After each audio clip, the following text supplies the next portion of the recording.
Круто. Я сейчас мучу с одним типом. Не так, чтобы у нас с ним все серьезно. Я просто хочу немножко сделать паузу. Поэтому мы больше вместе не спим, но я ему не разрешаю спать с другими. Этот концепт я называю френдзона минус. Я называю нас друзьями с определенными необязательствами. Я думаю, что это круто. У меня появилась новая лучшая подруга, ее зовут Алекса и стоит 69,90. Я делюсь с ней всеми своими секретами. Однажды мне было грустно, и я ей сказала: «О, Алекса, опять этот сукин сын меня обманул, я хочу его убить». И она такая: «Убить сукиного сына добавлен в ваш список дел». Недавно у нас была свиданка у меня дома, и тут посреди разговора врывается Алекса и такая: «Это тот самый сукин сын?» Ну да. Окей. Режим убить сукиного сына активирован.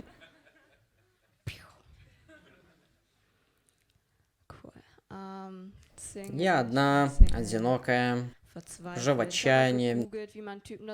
Дошло уже до того, что я загуглила, как можно влюбить в себя мужика. И один из советов звучал так. Будь близко, но на расстоянии. Типа случайно появляйся в тех местах, где он прямо сейчас тусуется. Я никакой не сталкер, но я знаю на все 100%, что он каждый вечер тусуется сам у себя дома. Ну и, собственно, мне пришлось его там ждать. В его шкафу. Притворилась курткой. И он такой открывает дверь. Да ладно, ты тоже здесь? Вот это совпадение.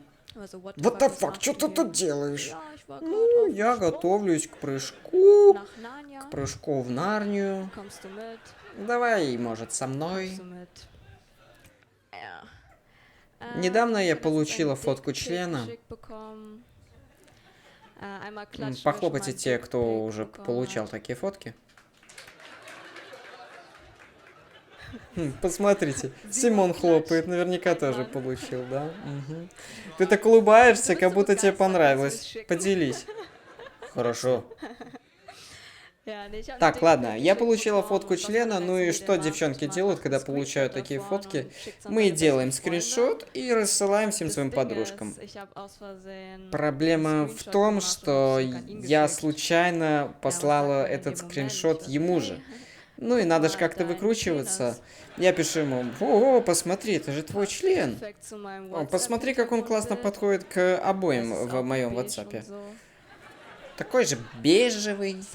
Ну, конечно же, это не сработало, начал докапываться. Но я такая: ладно, я сделала скриншот и хотела послать его моей маме. Она же врач. Твой пенис меня немножко озадачил. Он просто такой большой.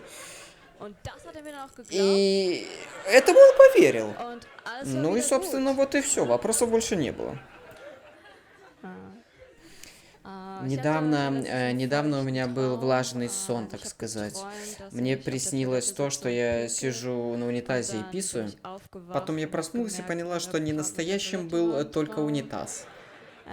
В ту ночь я еще спала со своим бойфрендом, собственно, уже бывшим. Я побежала вся такая мокрая к своей маме в соседнюю комнату. «Мама, что же мне делать? Лукас лежит на моей кровати, весь описанный». Ну и мама моя человек находчивый. Да вообще без проблем, Мария. Вот тебе кошка.